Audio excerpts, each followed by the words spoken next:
41। वादरायण व्यास।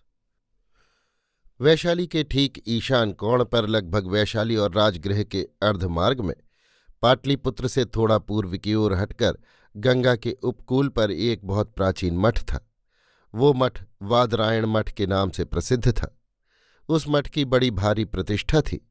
देश देशांतर के सम्राटों और सामंतों के समय समय पर अर्पित ग्राम, सुवर्ण और गौ तथा भूसंपत्ति से मठ बहुत संपन्न था। राजा और सभी जनों का वहां नित्य आवागमन बना रहता था। मठ की ख्याति और उसकी प्रतिष्ठा जो दिग्दिगंत में फैल रही थी, उसका कारण भगवान वादरायण व्यास थे, जो इस मठ के गुरुपद थे। उनके चरणों में बैठकर देश देशांतरों के बटुक विविध विद्याओं का अध्ययन करते और ज्ञान संपदा से परिपूर्ण होकर अपने देशों को लौटते थे। भगवान वादरायण कब से मठ के अधीश्वर हैं, ये कोई नहीं जानता। ना कोई यही कह सकता है कि उनकी आयु कितनी है। वे आज जैसे हैं वैसा ही लोग न जाने कब से उन्हें देखते आ रहे हैं। भगवान वादरायण धवल कौशेय धारण करते हैं। उनके सिर और दाढ़ी के बाल अति शुभ्र चांदी के समान हैं, जो उनके गौरवर्ण तेजस्वी मुखमंडल पर अत्यंत शोभायमान प्रतीत होते हैं। उनकी संपूर्ण दंत पंक्ति बहुमूल्य मुक्ता पंक्ति के समान शोभित है। उनका अनवरत मृदु मंद हास्य शरद कौमुदी से भी शीतल और तृप्तिकारक है। वे बहुत कम शयन करते हैं। अपराह्न में केवल एक बार हविष्यान आहार करते हैं। आज तक किसी ने उन्हें क्रुद्ध होते नहीं देखा। उनका पांडित्य अगाध है और उनकी विचारधारा असंदिग्ध। उनकी दार्शनिक सत्ता लोकोत्तर है। वे महासिद्ध त्रिकालदर्शी महापुरुष विख्यात हैं। उनका कद लंबा, देह दुर्बल किंतु बलिष्ठ है। नासिका उन्नत, ललाट प्रशस्त, नेत्र मांसल, स्निग्धा और महातेजवान है। उनमें भूतदया, दिव्य ज्ञान एवं समदर्शीपन की स्निग्धा धारा निरंतर बहती रहती है। कोई उन्हें भगवान वादरायण कहते हैं, कोई केवल भगवान कहते हैं, किंतु बहुत जन उन्हें कोई संबोधन ही नहीं करते। वे उन्हें देखकर ससंभ्रम पीछे हट जाते हैं अथवा पृथ्वी में गिरकर प्रणिपात करते हैं। वे दोपहर रात रहते शैया त्याग देते हैं और गर्भगृह में जाकर समाधिस्थ विराजते हैं। फिर उषा का उदय होने पर मठ के अंतराल में आकर प्रहर दिन चढ़े तक बटुतों को ज्ञान दान देते हैं। इसके बाद व्याघ्र चर्म पर बैठकर सर्वसाधारण को दर्शन देते तथा उनसे वार्तालाप करते हैं। मध्याह्न होने पर वे आवश्यक मठ प्रबंध संबंधी व्यवस्थाओं की आज्ञाएं प्रचारित कराते और फिर अंतरायण में जा विराजते हैं। उस काल में शास्त्र लेखन अथवा अदृष्ट गणना करते हैं अथवा किसी महत्वपूर्ण विषय पर विचार गवेषणा करते हैं। भगवान वादरायण के इस नित्य विधान में कभी किसी ने व्यतिक्रम होते नहीं देखा। न कभी वे रोगी, पीड़ित, थकित या क्लांत देखे गए। ऐसे ये भगवान वादरायण व्यास थे, जिनकी ख्याति उन दिनों दिग्दिगंत में फैली थी। भादों का संध्याकाल था। आकाश पर काली घटाएं छा रही थीं। गंगा का विस्तार सागर के जैसा हो रहा था। उस पार दूर तक जल ही जल दीख पड़ता था। लता गुल्म सब जलमग्न हो गए। वृक्ष आधे जल में डूबे दूर से लता गुल्म जैसे प्रतीत होते थे। अभी दिन का थोड़ा प्रकाश शेष था। बटुकगण सांध्य अग्निहोत्र कर चुके थे। भगवान वादरायण मठ के पश्चिम ओर के प्रांत भाग में एक ऊंचे शिलाखंड पर खड़े भागीरथी गंगा का ये विस्तार देख रहे थे। उन्हीं के निकट एक ब्रह्मचारी युवा विनम्र भाव में खड़ा था।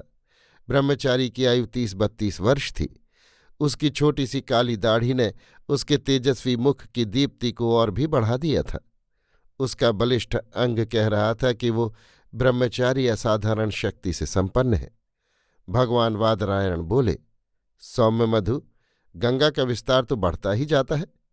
उस ओर के जो ग्राम डूब गए थे वहां उपयुक्त सहायता भेज दी गई है ना? ब्रह्मचारी ने विनयावनत होकर कहा, भगवान के आदेश के अनुसार 200 नावें कल ही भेज दी गई थी। वे अपना कार्य कर रही हैं। औषध और अन्न वितरण भी हो रहा है और पीड़ित क्षेत्र के स्त्री बच्चे एवं वृद्धों को सर्वप्रथम उठाकर रक्षा क्षेत्रों में पहुंचाया भी जा रहा है। किंतु क्या ये पर्याप्त है मधु? पर्याप्त तो नहीं भगवान, परंतु अभी और अधिक व्यवस्था नहीं हो सकी। हमारी बहुत सी नौकाएं बह भी तो गई हैं। फिर माझियों की भी कठिनाई है।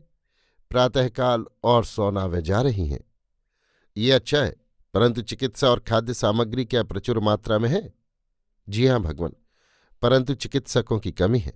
फिर भी रक्षण क्षेत्र में सर्वोत्तम चिकित्सा की व्यवस्था है। व्यवस्था तो विपद क्षेत्रों की भी होनी चाहिए मधु। ये सभी ग्रामवासी अति निरीह हैं, और इस बार तो उनका घर बार धन धान सभी बह गया। क्यों न? भगवान वादरायण की वाणी करुणा से आर्द्र हो गई। ब्रह्मचारी ने कहा, सत्य है, परंतु भगवान, वैशाली और राजगृह से चिकित्सक बुलाए गए हैं। उनके आने पर सब व्यवस्था ठीक हो जाएगी, और बाढ़ का जल घटते ही मठ की ओर से उनके घर द्वार निर्माण करने एवं बीज देने की यथावत व्यवस्था हो जाएगी। ऐसा ही होना चाहिए, परंतु क्या गणपति को तुमने सहायता के लिए नहीं लिखा? ये ग्राम तो वज्जीगण ही के हैं। जी हाँ भगवान, लिख दिया है। आशा है उपयुक्त सहायता शीघ्र मिल जाएगी। भगवान वादरायण हर हर करती गंगा की अपरिसीम धारा को देखते रहे। फिर कुछ देर बाद स्निग्ध स्वर में कहा, ठीक है मधु, सांध्यकृत का समय हो गया, चलो अब भीतर चले। परंतु मधु, आज एक संभ्रांत अतिथि आने वाले हैं।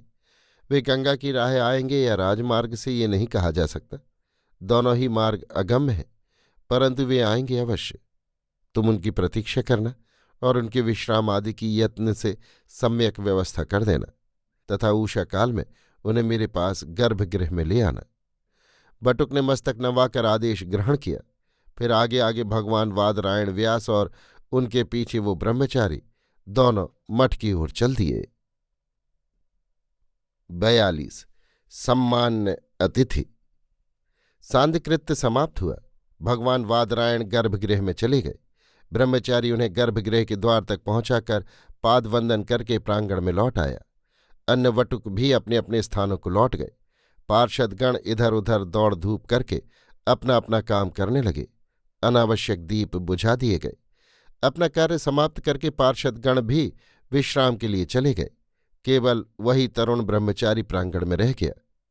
पार्षदों को उसने कुछ आवश्यक आदेश दिए। गुरुपद के आदेशों की पूर्ति भी उसने यथासाध्य की। फिर वो एक मरमर स्तंभ पर पीठ का सहारा ले एक व्याघ्र चर्म पर चुपचाप बैठकर कुछ चिंतन करने लगा। आकाश में बादल घिर रहे थे। उनके बीच कभी कभी चतुर्थी का क्षीणकाय चंद्र दीख पड़ता था, जिससे रात्रि का अंधकार थोड़ा सा प्रतिभासित हो उठता था। एक आध तारे भी कभी कभी दृष्टिगोचर हो जाते थे। ब्रह्मचारी कभी आंखें बंद किए और कभी खोल कर देख लेता था। उसका ध्यान गुरुपद की आज्ञा पर था। कौन वो सम्मान्य अतिथि आज रात को आने वाले हैं, जिनके लिए गुरुपद ने इतने यत्न से आदेश दिया है? उन्हीं की अभ्यर्थना के लिए उसने हठपूर्वक रात्रि जागरण करने का निश्चय कर लिया। 2 दंड रात्रि व्यतीत होने पर उस नीरव रात्रि में उसे प्रतीत हुआ जैसे सुदूर पर्वत उपत्यका से कुछ अस्फुट शब्द रुक रुक कर आ रहा है। थोड़ी देर में वो सावधान होकर सुनने लगा। वो समझ गया कि अश्वपद की ध्वनि है। अश्व एक नहीं अधिक है। कुछ ही देर में मठ के पीछे के प्रांत द्वार पर प्राचीर के निकट कुछ आहट प्रतीत हुई। वो समझ गया कुछ अश्वारोही उधर आए हैं। वो झटपट अपने उत्तरवासक को कमर में लपेटकर मठ के प्रांत द्वार पर गया। अंधेरे में पहले कुछ नहीं दिखा, फिर देखा कोई 10 हाथ के अंतर पर एक मनुष्य की छाया है। पार्श्व में 2 अश्व हैं। उसने दोनों हाथ ऊंचे करके कहा, भंते अतिथि, आपका मठ में स्वागत है। मैं भगवान वादरायण के आदेश से आपके स्वागतार्थ प्रतीक्षा कर रहा था। ब्रह्मचारी के वचन सुनकर छाया मूर्ति अंधकार से आगे बढ़ी। मंदिर के क्षीण आलोक में ब्रह्मचारी ने देखा वो एक वृद्ध भट्ट है। उसके शस्त्र तारों के क्षीण प्रकाश में चमक रहे थे। वृद्ध ने मस्तक झुकाकर ब्रह्मचारी को अभिवादन करके कहा, हमें क्षमा करें भंते, मार्ग में बहुत वर्षा होने से हमें अति विलंब हो गया और असमय में आपको कष्ट देना पड़ा। कोई हानि नहीं, भगवान ने मुझे प्रथम ही आदेश दे दिया था। परंतु इतना कहकर भी ब्रह्मचारी कुछ असमंजस में पड़ गया। वो सोचने लगा, ये साधारण वृद्ध भट्ट ही क्या वो सम्मान्य व्यक्ति है जिसने उसे भंते कहकर और अभिवादन करके अपनी लघुता प्रकट की है?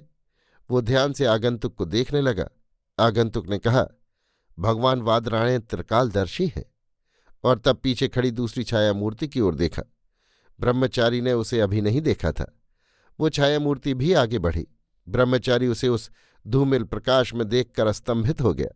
वो स्वप्न में भी नहीं सोच सका था कि जिस सम्मान्य अतिथि की वो प्रतीक्षा कर रहा था वो कोई महिला है।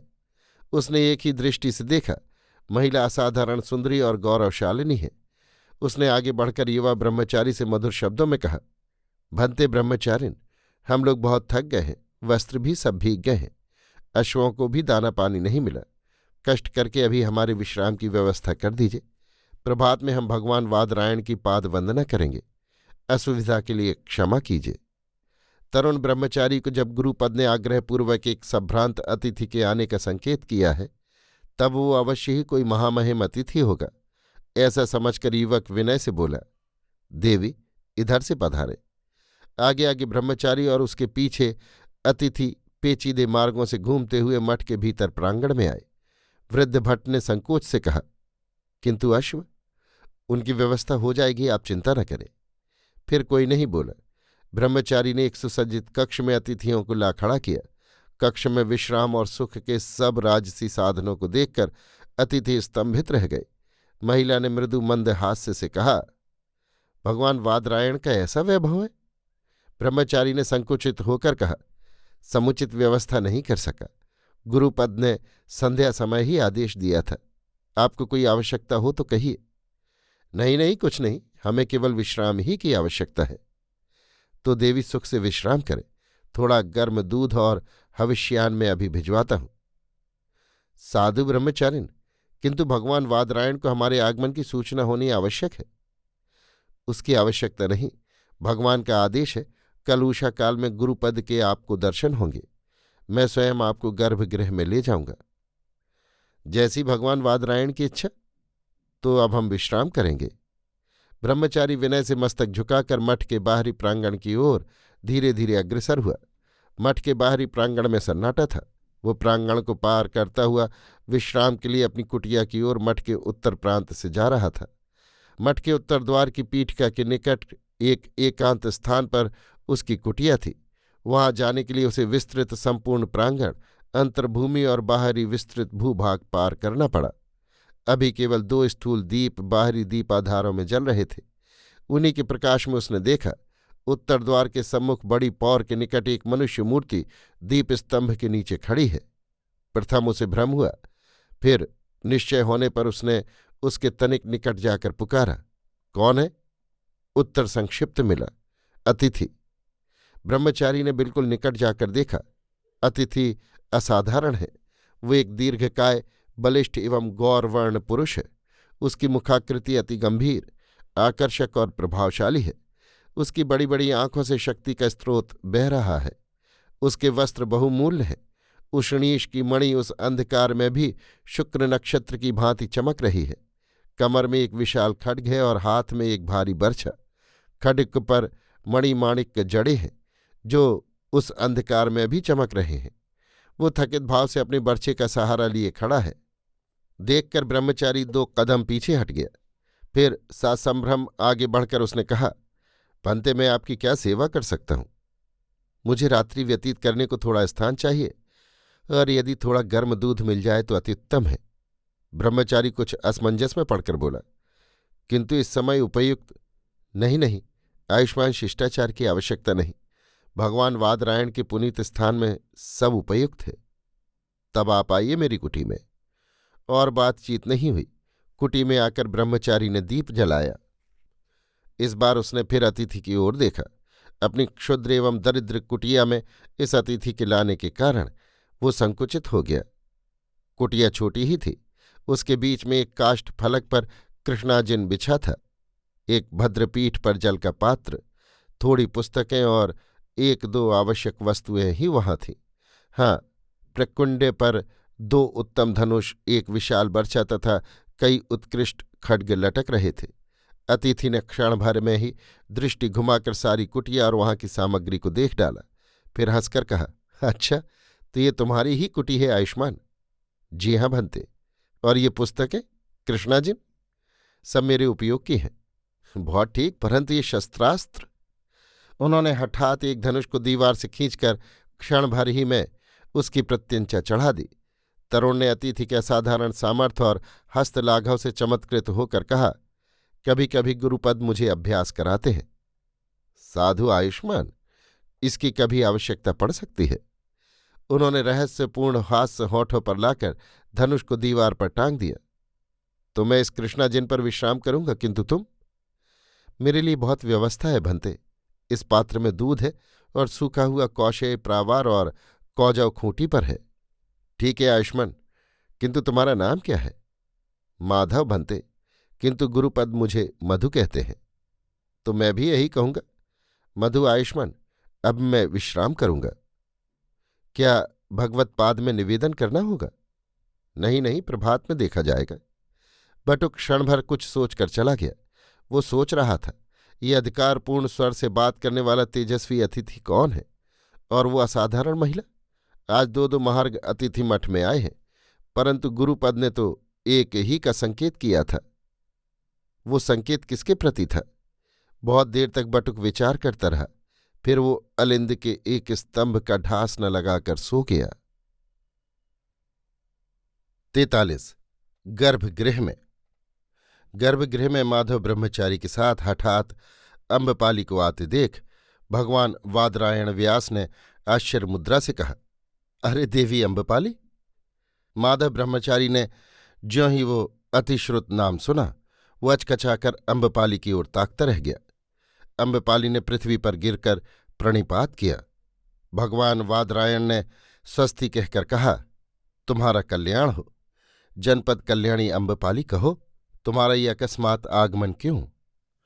अविनय क्षमा हो, मैं प्रथम से बिना ही आदेश पाए चली आई, किंतु सर्वदर्शी भगवत्पाद ने इस अकिंचन की विश्रामातिथ्य की जो असाधारण व्यवस्था की, उससे मैं अति कृतार्थ हुई। किंतु भगवान वादरायण ने तरुण बटुक की ओर प्रश्नसूचक दृष्टि से देखा। ब्रह्मचारी ने अटकते हुए कहा, भगवत्पाद का आदेश यथाशक्ति पालन किया गया है। क्या रात्रि में और कोई अतिथि नहीं आए? माधव ने सावधान मुद्रा से कहा, एक राजवर्गी सामंत भी हैं। इसी समय एक छाया ने गर्भगृह में प्रवेश किया। उसे देखकर भगवान वादरायण कुछ असंयत हुए। उन्होंने दोनों हाथ उठाकर कहा, मगध सम्राट की जय हो। तब तक मगध सम्राट का मस्तक भगवान वादरायण के चरणों में झुक गया। सम्राट का नाम सुनते ही माधव स्तंभित हो गया। वो अपनी अविनय पर विचार करने लगा। भगवत्पाद के संकेत से उसने आसन की व्यवस्था की। स्वस्थ होकर बैठने के बाद सम्राट ने हंसकर कहा, भगवत्पाद का आशीर्वाद विलंब से मिला। प्रसेनजित ने मुझे करारी हार दी है। अभियान के समय में भगवत्पाद के दर्शन नहीं कर सका। वार्षवी विदुडभ ने मुझे डुबोया। उसी ने लिखा था कि श्रावस्ती पर अभियान का यही समय है। बूढ़े कामुक महाराज प्रसेनजित अब कुछ न कर सकेंगे। वे कौशाम्बीपति उदयन से उलझे हुए हैं और सेनापति कारायण से मिलकर मैं संपूर्ण सेना में विद्रोह कर दूंगा। और सम्राट उसी के बल पर श्रावस्ती पर चढ़ दौड़े। भगवान वादरायण ने मंद स्मित करके कहा। सम्राट ने लज्जा से सिर झुका लिया। भगवान वादरायण फिर बोले, बंधुल मल्ल और उसके 12 परिजनों के विक्रम का विचार नहीं किया? आर्यवर्षकार ने आपत्ति की थी। वे पूरी शक्ति चंपा विजय में लगाकर तब इधर ध्यान देने के पक्ष में थे। कुछ देर चुप रहकर भगवान वादरायण ने कहा, आप आए कब? मध्यरात्रि के बाद। मैं अश्व पर निकला था, पर राह में वो मर गया। तब नौका पर चला। एक स्थल पर नौका उलट गई। तब मैं तैरकर मध्यरात्रि में यहां पहुंचा। आयुष्मान मधु का मैंने रात आतिथ्य ग्रहण किया और उसी की कुटिया में रात व्यतीत की। भगवान वादरायण ने प्रश्नसूचक दृष्टि से माधव की ओर देखा। मधु ने लज्जित होकर कहा, अभिनय क्षमा हो, मैं सम्राट को पहचान न सका। गुरुपद का आदेश कदाचित। वो अम्बपाली की ओर देखकर चुप हो गया। अम्बपाली की ओर अभी तक सम्राट की दृष्टि नहीं गई थी। अब उन्होंने भी इधर देखा। घृतदीप के मंद पीत प्रकाश में अम्बपाली उन्हें एक सजीव चंपक पुष्प गुच्छ सी दीख पड़ी। इसी समय भगवान वादरायण खिलखिलाकर हंस पड़े। दोनों ने चकित होकर उनकी ओर देखा। उन्होंने कहा, खूब हुआ। सम्राट के लिए जो व्यवस्था की गई थी उसका देवी अम्बपाली ने उपयोग किया। फलतः सम्राट को माधव की कुटिया के काष्ठ फलक पर रात्रि व्यतीत करनी पड़ी। अम्बपाली ने आगे बढ़ और करबद्ध हो सम्राट का अभिवादन किया। फिर मधुर कंठ से कहा, सम्राट की जय हो। मुझसे अनजाने ही ये अपराध हो गया है। सम्राट ने हंसकर कहा, आप्यायित हुआ ये जानकर कि जनपद कल्याणी देवी अम्बपाली ने मेरे लिए नियोजित कक्ष में शयन सुख उठाया और हर्षित हुआ, अनुगृहित हुई। भला एक अनुग्रह तो स्वीकार किया देवी अम्बपाली ने, मुझे प्रसेनजीत से पराजित होने का क्षोभ नहीं है। सम्राट ने हंसकर दोनों हाथ फैलाए। भगवान वादरायण ने हंसकर कहा, लाभ है, लाभ है सुश्री अम्बपाली, तो मैं आज रात्रि में तुमसे वार्तालाप करूंगा। जैसी आज्ञा भगवान। उसने प्रथम भगवान वादरायण को और फिर मगध सम्राट को सिर झुकाकर अभिवादन किया और कक्ष से चली गई। एकांत होने पर भगवान ने कहा, तो आपकी महत्वाकांक्षा ने वर्षकार की बात पर विचार नहीं करने दिया। इसी से तो भगवान करारी हार खाई, परंतु वैशाली में ऐसा अवसर न आने पाएगा क्यों? भगवत पाद जब हृदयगत भाव से अवगत हैं तो मैं आशीर्वाद की आशा करता हूं। सम्राट को इसकी क्या आवश्यकता है? विजय के लिए उनकी सेना और कूटनीति यथेष्ट है। किंतु ये तो भगवत पाद का कोप वाक्य है, भगवान प्रसन्न हो। भगवान वादरायण ने मंद हास करके कहा, नहीं नहीं सम्राट, कोप नहीं, परंतु सम्राटों और विरक्तों का दृष्टिकोण सदा ही पृथक रहता है। परंतु भगवान, जहां जनपद हित और व्यवस्था का प्रश्न है वहां सम्राट और विरक्त एक ही मत पर रहेंगे। फिर भी सम्राट विरक्त सदैव कर्तव्य पर विचार करेगा और सम्राट अधिकारों पर। यही अधिकार युद्ध, रक्तपात और अशांति की जड़ हैं। यद्यपि वे सदैव जनपद हित और व्यवस्था के लिए किए जाते हैं। अविनय क्षमा हो भगवान, इस युद्ध, रक्तपात और अशांति में भी एक लोकोत्तर कल्याण भावना है। भगवान भली भांति जानते हैं कि छोटे छोटे स्वतंत्र राज्य छोटे छोटे स्वार्थों के कारण परस्पर लड़ते रहते हैं। साम्राज्य ही उन्हें शांत और समृद्ध बनाता है। साम्राज्य में राष्ट्र का बल है। साम्राज्य जनपद की सर्वश्रेष्ठ व्यवस्था है। भगवत पाद हंस दिए। उन्होंने कहा, इसी से सम्राट छोटे से वैशाली के गणतंत्र को मगध साम्राज्य में मिलाना चाहते हैं। सम्राट ने कुछ लज्जित होकर कहा, भगवान, स्वाधीनता सर्वत्र ही अच्छी वस्तु नहीं है। ये दासता की ध्वनि है और इसके मूल में आपाद, अशांति, अव्यवस्था और उत्क्रांति है। भगवान ने किंचित हास्य कर कहा, तो कौशाम्बीपति उदयन ने श्रावस्ती अभियान में आपको सहायता नहीं दी? यही तो हुआ भगवान। विदूढ़ ने यही तो कहा था कि कौशाम्बीपति ससैन्य सीमा प्रांत पर सन्नद्ध हैं। ज्यों ही मगध सैन्य का आक्रमण होगा वे उस ओर से घुस पड़ेंगे। ये अभिसंधि कदाचित बंधुल मल्ल ने पूरी नहीं होने दी। नहीं भगवान, आर्य योगंधरायण ने उदयन को आक्रमण न करके हमारे युद्ध का परिणाम देखने की सम्मति दी। योगंधरायण मृत मांस खाना चाहता था। भगवान वादरायण जोर से हंस दिए। सम्राट भी हंसे। मैं भगवत पाद के हास्य का कारण समझ गया। कदाचित कौशाम्बीपति योगंधरायण की सम्मति अमान्य करते, पर गांधार नंदिनी कलिंग सेना का अनुरोध न टाल सके। देवी कलिंग सेना ही के लिए उदयन ने कौशल पर आक्रमण किया था, परंतु कलिंग सेना ने ही जब ये संदेश भेजा कि मैंने कोसलेश को आत्मसमर्पण कर दिया है, कौशाम्बीपति का मेरे लिए अभियान धर्मसम्मत नहीं है, तब कौशाम्बीपति निरुपाय हो युद्ध विरत हो गए। भगवान वादरायण ने कहा, तो सम्राट अब नित्य कर्म से निवृत्त हो विश्राम करें, अभी और बातें फिर होंगी। वे उठ खड़े हुए। सम्राट भी उठे। भगवान ने कहा, मधु सम्राट के लिए। सम्राट ने बाधा देकर कहा, नहीं नहीं भगवान, मधु की कुटिया मुझे बहुत प्रिय है और मधु उससे भी अधिक।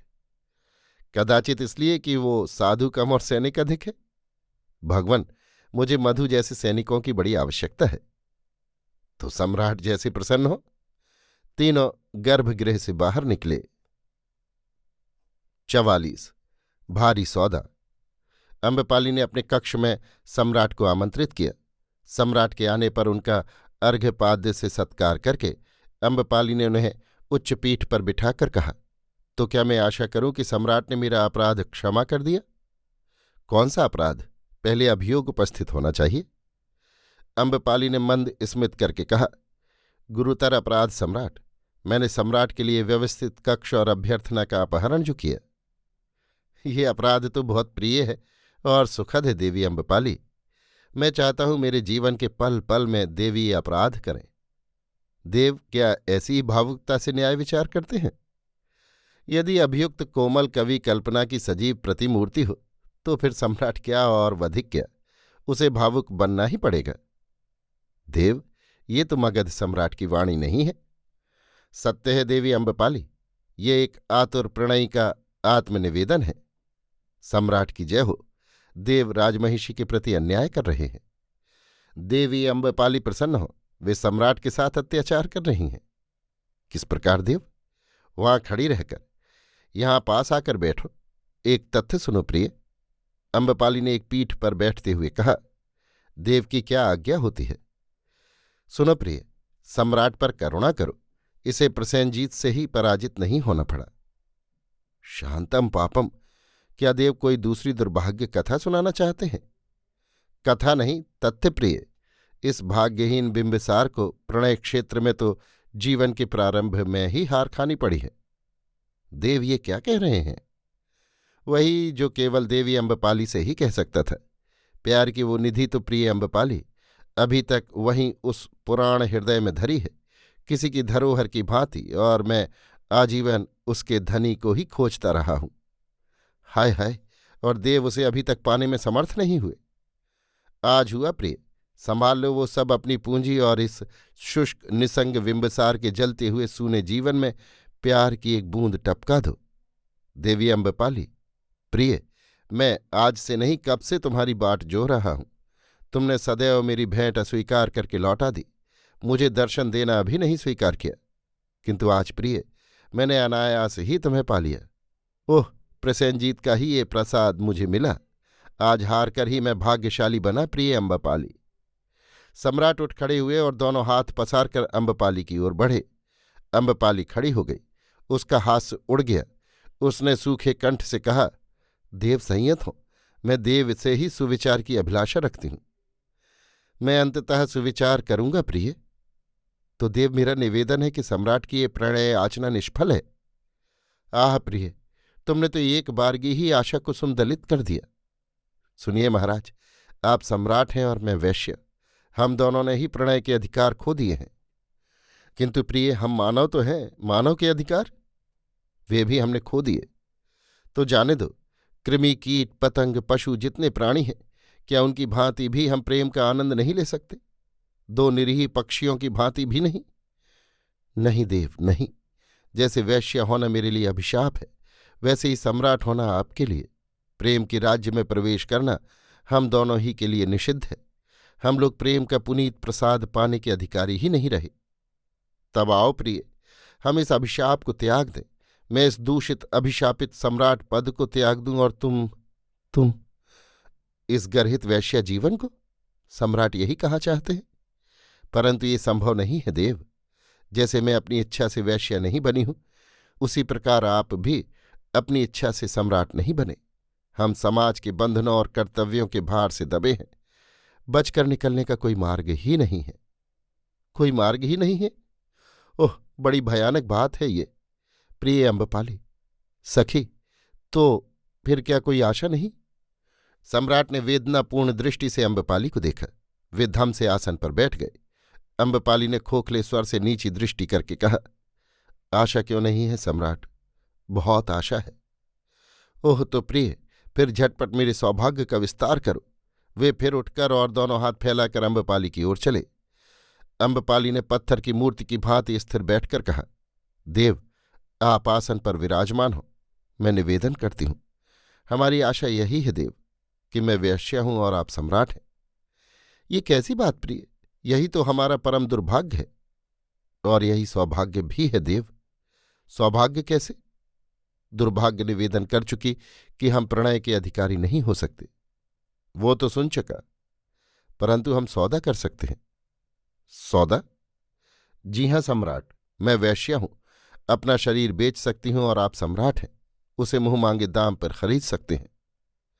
सम्राट ने उन्मत्त की भांति अपना खड्ग कोश से खींचकर उसे अम्बपाली के पैरों के पास पृथ्वी पर रखकर कहा, ये मैं अपना संपूर्ण साम्राज्य तुम्हारे चरणों में अर्पित करता हूं प्रिय। अम्बपाली ने एक सूखी हंसी हंसी। उसने उठकर आदरपूर्वक खड्ग दोनों हाथों में उठा लिया, फिर उसे आंख और मस्तक से लगाकर कहा, सम्राट की जय हो। ये अधम लांछित नारी मगध साम्राज्य को लेकर क्या करेगी? उसने ठंडी सांस लेकर खड्ग सम्राट की कमर में बांध दिया। सम्राट ने कातर वाणी से कहा, अब और तो कुछ मेरे पास बचा नहीं प्रिय। ये अधम शरीर है, पर इसे क्या कहकर तुम्हारी भेंट करूं। यौवन और रूप सभी कुछ तो पुराना पड़ गया। सम्राट का पुण्य शरीर दैवी वरदान है देव। इसी में संपूर्ण जम्बू द्वीप को एक करने की सामर्थ्य केंद्रित है। तब देव, मेरी एक अभिलाषा है। कहो प्रिय कहो। आपकी औरत से मेरे गर्भ में जो संतान हो वही मगध का भावी सम्राट हो। सम्राट ने फिर खड्गकोश से खींचकर ऊपर उठाया और उच्च स्वर से कहा, मैं शिशु नागवंशी मगधपति बिंबसार अपने साम्राज्य की शपथ लेकर ये प्रतिज्ञा करता हूं कि देवी अम्बपाली के गर्भ में मेरे औरत से जो पुत्र होगा वही मगध का भावी सम्राट होगा। हुआ महाराज। अम्बपाली आंखों में आंसू भरकर उठी और एक सौरभमय पुष्पहार उसने सम्राट के गले में डाल दिया और झुककर सम्राट के चरण छुए। सम्राट ने हर्षित होकर उसे उठाया और अपने कंठ से बहुमूल्य मुक्तामाल निकालकर उसके गले में डाल दी और कहा, प्रसेनजित के लुटेरों से केवल यही बच पाई प्रिय। सो वो यहां लुट गई। अम्बपाली ने हंसकर स्निग्ध स्वर में कहा, ना, खूब अच्छी तरह सुरक्षित ठौर पर पहुंच गई। अब लुटने पिटने का भय ही नहीं रहा। ये कहकर उन्होंने अम्बपाली का हाथ पकड़ लिया। उसे आहिस्ता से छुड़ाकर अम्बपाली ने कहा, देव प्रसन्न हो। सम्राट की एक मर्यादा है और मगध के भावी सम्राट की माता की भी। इतनी निष्ठुर न बनो प्रिय। सुनिए देव, सम्राट को मगध के भावी सम्राट की माता के हृदय का एक कांटा दूर करना होगा, नहीं तो आपके पुत्र को लजाना पड़ेगा। कहो अम्बपाली, अपना अभिप्राय कहो। सम्राट ने आसन पर बैठकर जलद गंभीर स्वर में कहा, दुहाई सम्राट की, लिच्छवी गणतंत्र ने मुझे बलपूर्वक अपने धिक्कृत कानून के अनुसार वैश्या बनाया है। सम्राट का मुंह लाल हो गया। अम्बपाली ने आंखों में आंसू भरकर कहा, देव, मेरा अपराध केवल यही था कि मैं असाधारण सुंदरी थी। मेरा ये अभियोग है कि वैशाली गण को इसका दंड मिलना चाहिए। सम्राट ने हाथ उठाकर कहा, मैं प्रतिज्ञा करता हूं कि मैं अष्टकुल के लिच्छवी गणतंत्र का समूल नाश करूंगा। और सप्तभूमि प्रासाद के कलुषित वातावरण में अम्बपाली के होंठ कांप गए। सम्राट ने कहा, नहीं प्रिय, देवी अम्बपाली को मैं राजगृह के राजमहालय में ले जाकर पट्ट राजमहिषी के पद पर अभिषिक्त करूंगा। प्रतिज्ञा करता हूं। अनुगृहित हुई देव, आज मेरा स्त्री जन्म सार्थक हुआ। अब मुझे एक निवेदन करना है। कहो प्रिय, अब मैं और तुम्हारा क्या प्रिय कर सकता हूं। देव, आपकी चिरकिंकरी अम्बपाली इस समय तक विशुद्ध कुमारी है और वो आपकी आमरण प्रतीक्षा करेगी। मैं कृतार्थ हुआ प्रिय, आह्लादित हुआ। सम्राट उठ खड़े हुए। अम्बपाली ने उनके चरण छुए। सम्राट ने उसके मस्तक पर अपना हाथ रखा और कक्ष से बाहर हो गए। अम्बपाली आंखों में आंसू भरे वैसी ही खड़ी रह गई। उसके होंठ कांप रहे थे। 45 भविष्य कथन। भगवान वादरायण दीपाधार के निकट बैठे एक भूर्ज पत्र पर कुछ लिख रहे थे। माधव ने भूप्रणिपात करके देवी अम्बपाली के आगमन का संदेश दिया। दूसरे ही क्षण अम्बपाली ने साष्टांग दंडवत किया। भगवान ने कहा, अब कहो शुभे अम्बपाली, मैं तुम्हारा क्या प्रिय कर सकता हूं। अम्बपाली मौन रही। संकेत पाकर माधव चले गए। उनके जाने पर अम्बपाली ने कहा, भगवान इस समय क्या किसी गुरुतर कार्य में संलग्न है। नहीं, मैं तुम्हारी ही गणना कर रहा था। इस भाग्यहीन के भाग्य में अब और क्या है। बहुत कुछ कल्याणी, तुम्हारा सौदा सफल है। तुम मगध के सम्राट की माता होगी। किंतु अम्बपाली ने विस्मित होकर कहा, भगवान सर्वदर्शी हैं, पर किंतु क्या। किंतु साम्राज्ञी नहीं। अम्बपाली के होंठ कांपे, पर वो बोली नहीं।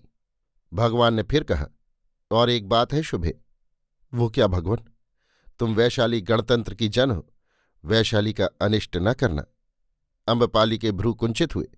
ये देख भगवान वादरायण हंस दिए।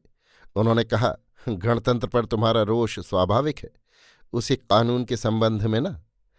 भगवान उसे धिक्कृत कानून के संबंध में। पर यह बात तो अब पुरानी हुई। फिर तुमने उसका मुंह मांगा शुल्क भी पाया, अब भी तुम्हारा रोष नहीं गया। नहीं भगवान नहीं। फिर ये सौभाग्य, मगध की साम्राज्ञी न होते हुए मगध साम्राज्य की राजमाता का लांछित हास्यास्पद पद। अम्बपाली ने घृणा से होंठ सिकोड़े और क्रोध से उसके नथुने फूल गए। भगवान वादरायण विचलित नहीं हुए। वे मंद स्मित करते अचल बैठे रहे। अम्बपाली एकटक उनकी भ्रुकुटी में चिंता प्रवाह देखती रही। भगवान ने मृदु मंद स्वर में कहा, केवल यही नहीं, क्या और भी कुछ? बहुत कुछ। वो क्या? भगवत पाद क्षण भर गहन चिंता में डूबे रहे, फिर जलद गंभीर वाणी से बोले, शुभे अम्बपाली, तुम विश्व विश्रुत साध्वी प्रसिद्ध होगी। भगवान, मैं अधम वैश्य? शुभे, जिसके चरण तल की अपेक्षा मगध साम्राज्य का चक्र भी लघु है, उसे ये आत्म प्रतारणा शोभा नहीं देती। फिर उन्होंने भाव गंभीर हो दोनों हाथ उठाकर कहा, तुम्हारा कल्याण हो, परंतु तुम वैशाली की जनपद कल्याणी हो। एक बार तुमने आत्मदान करके वैशाली को गृह युद्ध से बचा लिया था। अब अपने तामसिक रोष में जनपद का अनिष्ट न करना। व्यक्ति से समष्टि की प्रतिष्ठा भी बड़ी है, स्वार्थ भी बड़ा है। व्यक्ति का स्वार्थ हेय है, परंतु समष्टि का स्वार्थ उपादेय। भगवत्पाद ये कहकर कुछ देर मौन रहे, फिर बोले, त्याग संसार में महाश्रेष्ठ है। त्याग से अरिष्ट अनिष्ट सब टल जाते हैं।